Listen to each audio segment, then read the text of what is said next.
10 attaques de requins, dont 5 mortelles depuis 3 ans. La Réunion s'est fait une triste réputation, conséquence des touristes qui boudent notre île, des hôtels et des commerces qui font grise mine et le monde du surf en pleine déprime. Face à cette situation, des études sont lancées par les autorités, programme Shark, projet Cap Requin ou encore plan Vigie. Pas assez rapide aux yeux de certaines associations, manque d'efficacité, mais les choses ne sont pas aussi simples que ça, comme on a pu le voir dans le documentaire diffusé hier soir sur Réunion Première Télé, un film de Rémi Tézier qui retrace le travail accompli par les scientifiques jusqu'en décembre dernier. Nouvelle plongée ce midi au cœur de la crise requin, c'est dans l'actu. Réunion Première. Chaque jour, le 12-13 vous donne la parole. Exprimez-vous, donnez votre avis, participez au débat. 0262 99 2000. Réunion Première. Et je remercie mes 3 invités de participer à ce débat auquel vous pouvez aussi contribuer par SMS, je le rappelle, 06 92 608 335. Avec moi, Ludovic Courtois, le secrétaire général du comité régional des pêches. Bonjour. Bonjour. Le comité régional des pêches qui pilote Cap Requin, on va en parler. Jerry Van Greveling, spécialiste des requins, cofondateur de l'association Squalidé. Bonjour. Bonjour. Et puis Jean Herpel-Dinger, le secrétaire régional d'Europe Écologie Les Verts. Bonjour. Bonjour. Ludovic Courtois, on va parler dans un instant bien sûr du projet Cap Requin qui vise à expérimenter certaines techniques de capture, de marquage des requins. D'abord, votre avis sur le documentaire d'hier soir? Je crois que le documentaire est un bon documentaire qui permet d'ouvrir certaines pistes de travail sur la cause de la fréquentation nombreuse des requins à La Réunion depuis 3 ans. Ça permet également de fermer certaines pistes de travail et donc ça laisse un boulevard aujourd'hui pour continuer à travailler sur les hypothèses et voir quelles sont les actions qu'il y a à mettre en œuvre pour répondre aux besoins de sécurisation des activités nautiques aux abords de nos côtes. Jerry Van Greveling, votre sentiment sur ce travail documentaire, il reflète bien la situation ? Oui. Comme Ludovic, je partage son avis. C'était un bon documentaire. Ce n'est pas surprenant. Rémi Tézier nous a habitués à faire du travail de qualité. Il est original dans le sens où il a travaillé sur la durée. Il a pris l'option de suivre les scientifiques, mais aussi l'ensemble des aspects de cette crise sur plus de 2 ans. Donc ça nous permet d'avoir quand même du recul et puis d'avoir une idée quand même générale de la situation à La Réunion. Alors vous le disiez hier soir sur le plateau de Réunion Première Télé, La Réunion détient le triste record de la fréquence des attaques ces dernières années. Oui, c'est hélas vrai. En termes de chiffres, nous sommes au hit parade, au triste hit parade de la fréquence et de la mortalité. Est-ce qu'on a vraiment focalisé sur ces dernières années ? Est-ce que dans les années 80, on n'a pas connu un phénomène identique ? Alors, les attaques de requins ne sont pas des phénomènes nouveaux à La Réunion, puisque notre association avait déjà initié un travail de recensement depuis les années 90 et de façon rétrospective jusqu'au début du XXe siècle. Et on recense globalement une attaque par an à La Réunion depuis 30 ans. Après, tout a basculé en 2011 avec une accélération considérable de la fréquence, puisqu'elle a grosso modo quintuplé, et cette augmentation de fréquence s'est maintenue jusqu'à 2013, avec pour l'instant en 2014, on croise les doigts, une absence totale d'attaque. Et on touche du bois, effectivement, pour que ça se poursuive comme ça, avec toutes les mesures de prévention qui sont prises. Jean Herpel-Dinger, la position d'Europe Écologie Les Verts dans ce dossier de la crise requin, globalement? Elle a peu varié depuis le début de la crise. On a dès le début dit qu'effectivement la chose qui était la plus importante et la plus urgente, c'était de mieux connaître le phénomène, de voir un petit peu quelles étaient les interactions, essayer de trouver des causes, mais encore une fois, c'est pas forcément évident. Donc un vrai soutien à la démarche scientifique de connaissance. Après derrière, moi j'étais élu dans une municipalité qui a fait beaucoup de choses, qui s'est beaucoup investi dans la prévention, dans l'évitement, éviter qu'il y ait des nouveaux accidents. Derrière, après, je pense que on n'a pas une position absolue de ne jamais toucher de requin. Je pense que il il y a un besoin de savoir si on doit agir, de savoir pourquoi et de savoir avec quelle efficacité, d'essayer de mieux comprendre le monde des requins parce qu'il y a beaucoup d'espèces qui sont en jeu. Il y a des espèces qui étaient à la Réunion qui ont disparu aussi, qui pourraient être avantageuses pour aller améliorer cette situation de crise. Donc il y a beaucoup de choses à savoir. Derrière, il y a aussi un vrai soutien à la réserve marine parce que on pense que quand on parle requin bulldog, on sait que c'est un requin qui aime les environnements dégradés. Et aujourd'hui, quand on entend des gens dire que la solution, ça serait de moins protéger l'environnement, on pense qu'on est à rebours de ce qu'il faudrait faire. Je pense que un meilleur environnement, un environnement de qualité, donc faire attention à nos rejets en mer, avoir un récif qui aille mieux, parce qu'aujourd'hui il va très mal le récif corallien de la Réunion, mais ça pourrait apporter aussi une part de la solution à l'ensemble de nos problèmes. Donc on est des écologistes et on dit qu'il y a beaucoup à faire, à mieux connaître l'environnement et à mieux le protéger. On aura l'occasion d'aborder à nouveau la question de la réserve marine dans un instant sur les techniques mises en œuvre pour réduire le risque requin. Ludovic Courtois, Cap Requin travaille sur ce domaine-là précisément. Tout à fait. Qu'est-ce qui a été fait depuis le début ? Alors donc c'est un programme expérimental qui est mené depuis le mois de janvier, qui est financé par l'État, par le Conseil régional et par la mairie de Saint-Paul, et qui vise à tester, expérimenter donc deux techniques de pêche pour la sécurisation des activités nautiques. Le principe, c'est de savoir si, avec l'utilisation de la drumline, donc qui est une palangre avec une bouée placée aux abords des côtes, et l'utilisation complémentaire de la palangre de fond, on est en mesure de sécuriser les plages, d'accord, et avoir ce phénomène d'effarouchage, qu'on est en train de tester aujourd'hui. Alors le but des drumlines, pour être très clair pour les gens qui ne sont pas spécialistes, c'est d'effrayer le requin, de le pêcher, c'est quoi ? Alors c'est l'objectif, c'est pas de le pêcher. L'objectif, c'est de l'effrayer, de l'effaroucher et donc l'amener à aller plus loin des côtes. Maintenant, cela n'exclut pas d'éventuelles prises et d'éventuelles captures. C'est ce que nous avons eu au mois de janvier et de février, où on a compté 3 ou 4 requins capturés sur les drumlines. Mais l'objectif de Cap Requin, l'objectif des deux techniques des pêches, ce n'est pas de faire du prélèvement. Alors, est-ce que vous êtes convaincu par cette technique, Géry Van Greveling, vous qui êtes spécialiste des requins, est-ce que vous pensez qu'un requin peut être effrayé par des drumlines ? Comme l'a dit Monsieur Ludovic Courtois, pour l'instant, c'est encore expérimental, donc il est trop tard pour en tirer des conclusions. Trop tôt, excusez-moi, trop tôt pour en tirer des conclusions et encore moins des convictions. Moi, je rejoins aussi les propos de Monsieur Erdinger. Il faut être ouvert. Il faut, dans la situation à laquelle on se trouve, il faut ne pas se refuser aucune piste. Il faut donner une chance, à la science de progresser, de nous amener le maximum de connaissances, puisqu'on en manque encore beaucoup. Il faut rester très très humble devant la masse de choses qu'on ignore. Et ce qui a fait que notre association a rejoint le comité des pêches en tant que partenaire dans le programme Cap Requin, c'est le fait que ce programme est censé être équilibré, dans le sens où il est équilibré, enfin j'espère qu'il le restera, dans le sens où il est question d'effectuer des prélèvements, mais il est question aussi de faire du marquage, de continuer à utiliser ce meilleur vecteur de prévention, selon moi, qui existe, qui est l'amélioration des connaissances. La crise requin, on en parle ce midi sur Réunion Première. C'est dans l'actu. Prenez part au débat 02 62 99 2000. Un numéro qu'a composé Jean-Bernard Galbès, qui nous appelle du Sud. Bonjour. Oui. Bonjour, Monsieur Galbès. Bonjour, Monsieur Dornier. On vous écoute. J'ai pas eu le plaisir de pouvoir vous rejoindre ce matin, donc j'interviens par téléphone.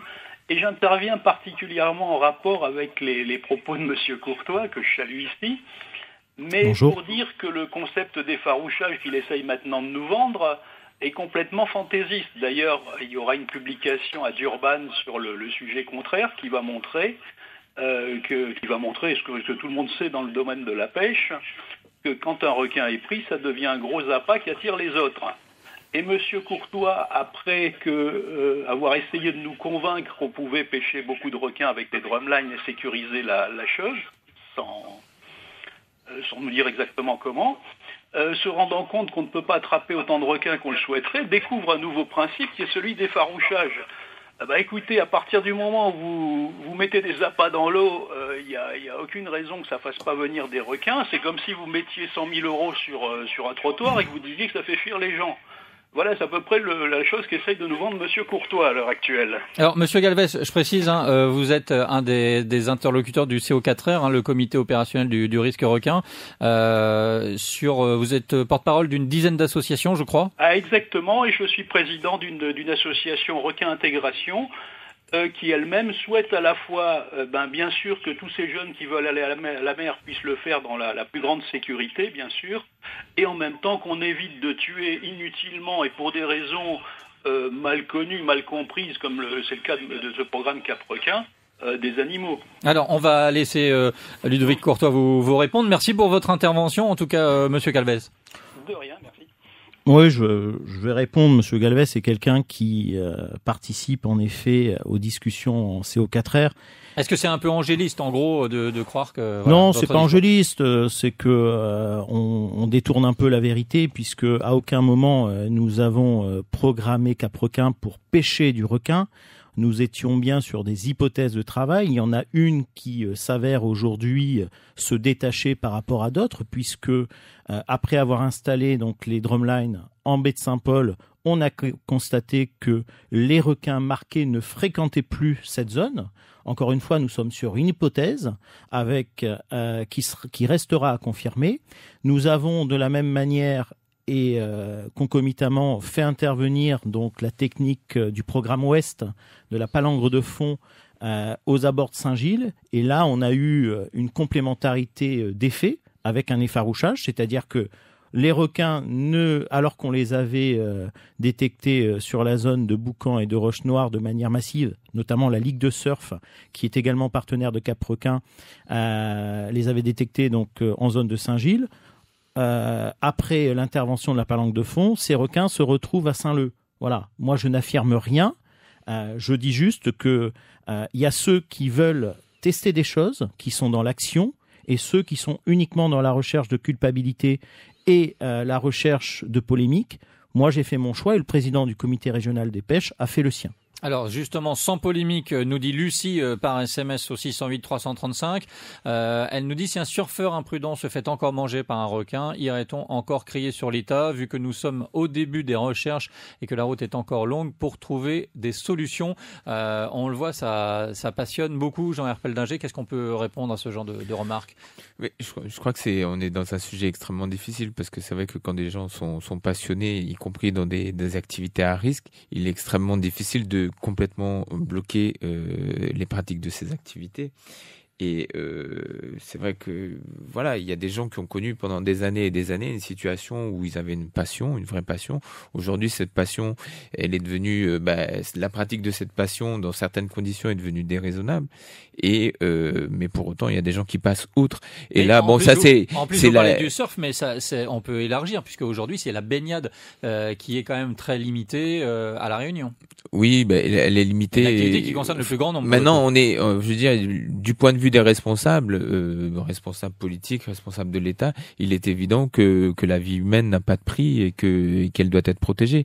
Derrière, on est toujours dans cette ambiguïté, quoi. On a, si on veut faire respecter cette interdiction, il faut aller vers une répression, et on a toujours un petit peu du mal à faire ça. Bon, moi, je voudrais dire aussi par rapport au projet Cap Requin, parce que j'ai été élu dans une municipalité qui s'est engagée dans cette démarche-là. Et effectivement, on peut faire des présupposés sur une action, et le projet Cap Requin est une action, mais je pense que on a besoin à la Réunion d'expérimenter les choses et de les regarder, d'avoir plusieurs regards. Donc Monsieur Galvez fait partie de ces regards, puisque on avait fait en tant qu'écologiste amender la délibération du conseil municipal de Saint-Paul Saint-Paul pour qu'il y ait des observateurs. Donc je pense que le comité des pêches, d'autres personnes, Monsieur Galvez, chacun va avoir son regard sur Cap-Requin et j'espère qu'on va en retirer quelque chose. Si on finit par en retirer la conclusion que c'est quelque chose qui sert à rien, ben on aura cette conclusion.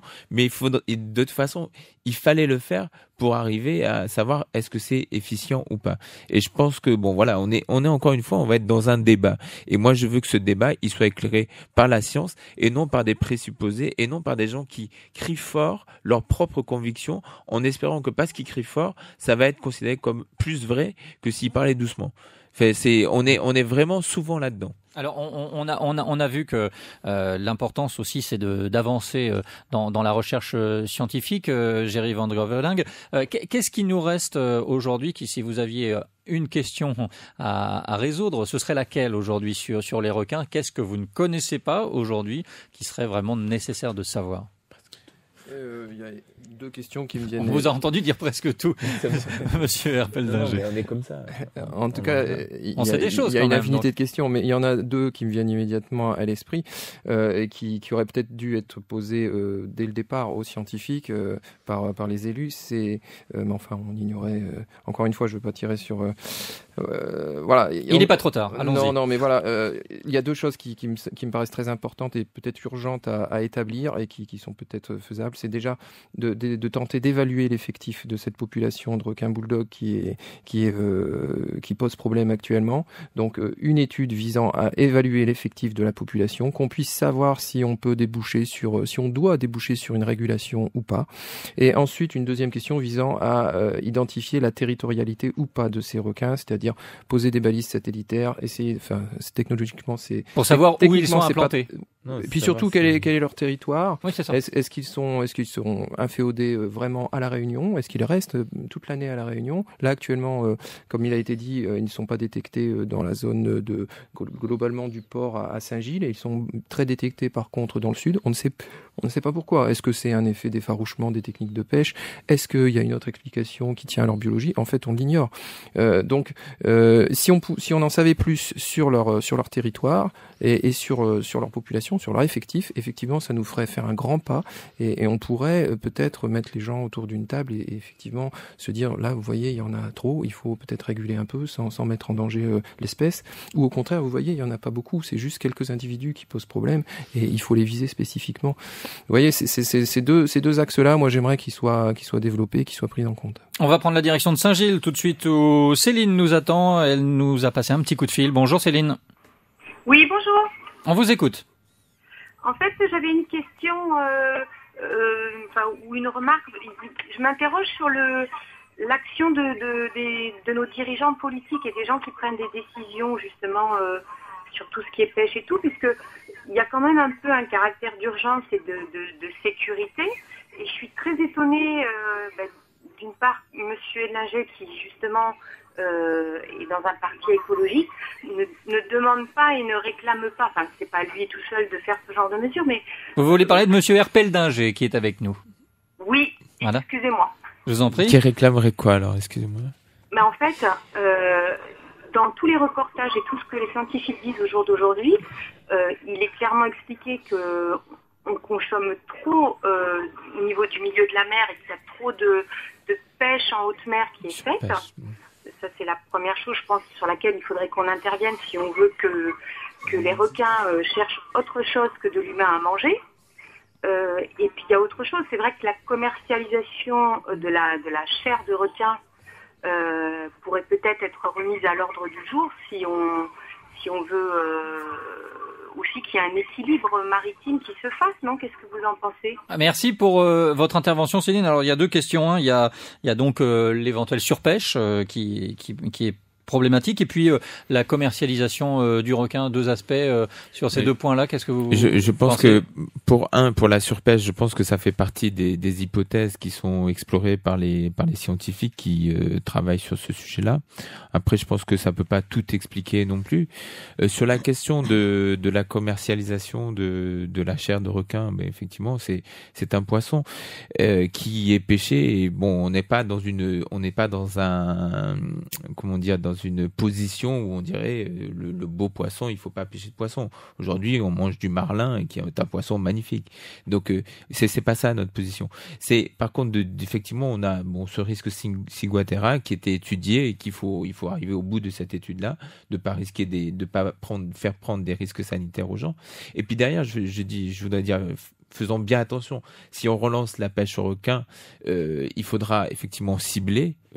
Il faut que on ne pêche pas des requins utiles, puisqu'il y a des requins qui seraient utiles et qu'on aimerait bien revoir. En quoi ils sont utiles rapidement? Il y a on parle des requins de récif qui pourraient être des prédateurs, des juvéniles, des bulldogs, et ça c'est quand même quelque chose de très important. On va pas pêcher de manière indifférenciée les requins.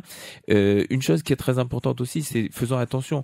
Si demain on pêche, on remet en ordre la pêche aux bulldogs et puis qu'on pêchait, je sais pas moi, 10, 15, 20 bulldogs, à partir de quel seuil va-t-on dire aux gens, ça y est, vous êtes en sécurité? Ça, c'est quelque chose qui serait éventuellement une vraie gestion de risque, quelque chose de très important, de pas donner de mauvais signal aux gens, de pas se retrouver finalement, vous en pêchez 20, il y en avait 21, et c'est le 21e qui va croquer un surfeur. Mais je crois qu'il n'y aura jamais de risque zéro. Il y aura jamais, non mais tout à fait, il y aura jamais de risque zéro. Et effectivement, aujourd'hui, on ne connaît pas cette population. Si vous retirez 10 bulldogs, est-ce que vous retirez 10% du problème ou est-ce que vous retirez 50%? Voilà, c'est une question de statistique. Donc on a vraiment besoin de la connaissance, toujours. Voilà. Une question pour vous, Ludovic Courtois, sur le 608 335. Jean qui nous texte ceci. Pouvez-vous nous donner des chiffres, à savoir combien ça coûte un drumline, ou une drumline d'ailleurs, combien ça coûte une étude financée par l'État pour que les acteurs économiques, dit-il,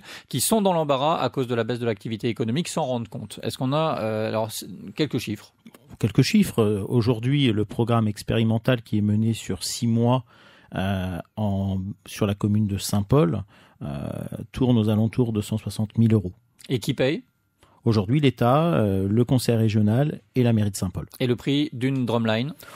Je pense qu'on peut pas l'évaluer comme ça. Si on regarde que la question du matériel, on est aux alentours de 3 500 € une drumline. Mais derrière, après, il faut l'exploiter. C'est l'exploiter, l'entretien, la maintenance et surtout l'intervention, puisque la smart drumline, comme on l'appelle, la drumline intelligente, elle permet justement de savoir à quel moment un spécimen est capturé et donc de pouvoir éviter toute prise accessoire. Je rappelle qu'aujourd'hui, nous avons réussi à obtenir 91,7% de taux de survie avec la drumline sur les espèces accessoires qui avaient été capturées. Et je voudrais juste ajouter par rapport au risque qu'évoquait l'élu à côté de moi sur l'ancien élu sur les requins de récif. Je veux juste indiquer que le comité régional des pêches a récemment voté une résolution interdisant la pêche des requins de récif par l'ensemble des opérateurs professionnels et de loisirs à La Réunion, et que cette résolution doit être transformée très prochainement en réglementation. Merci en tout cas à vous trois d'être venus au micro de Réunion Première Radio ce midi pour prolonger le débat donc sur la crise requin après ce très beau documentaire de Rémi Tézier que l'on a pu voir hier soir. Merci à vous Ludovic Courtois, Géry Van Greveling et Jean Herpeldinger et bonne journée. Merci.